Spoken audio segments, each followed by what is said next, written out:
Hi, it's Bonnie Gray. I am so happy to get a chance to pause and spend some time with you here on the trail with the Redwoods.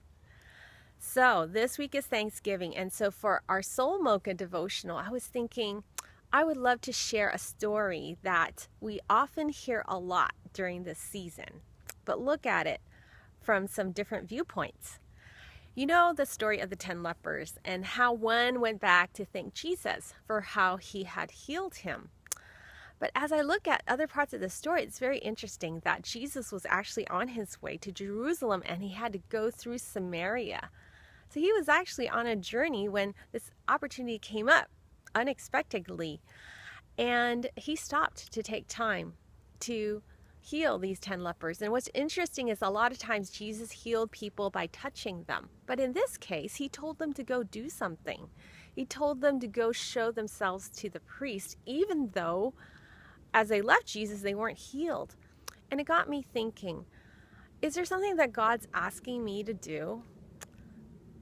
Even though I don't feel like I'm ready to do them, or maybe I'm not in a condition to do them because of X, Y, or Z. And yet God still places things on our hearts that he whispers and says, I want you to go do this. This is where I'd like you to go, journey. And it's in doing what Jesus encouraged them to do that they were healed. So I just thought it was interesting. As I'm thinking about things to be thankful for, I was thinking, are there things that God has put on my heart? And that even though I don't feel prepared, I'm thankful that he's continuing to speak to me about them. So I'm curious for you, if there are also things that God's prompted on your heart that he's encouraging you to do.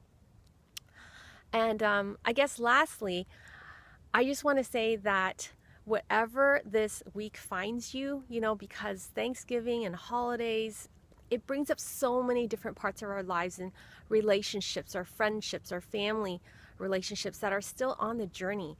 And they may not look like exactly the way we would want them to be, whether we're married, we're parents, we're single, it's just part of life. There's so many different seasons. And so if we can also share those stories as well, and not just the finished stories of things that we've already received, but stories of on the journey. I call them on the journey stories. And we can be thankful for those too, because Jesus is with us in them and he gives us hope. So as long as we hear him with us, we can be confident that we can thank God for our journeys, however they look. So I hope you have a wonderful week with Thanksgiving, and I'll be thinking of all of us. And in the comments, I would love to hear how you're doing this week and what's up ahead for you this week and what God's put on your heart for Thanksgiving. Okay, all right, thanks, bye.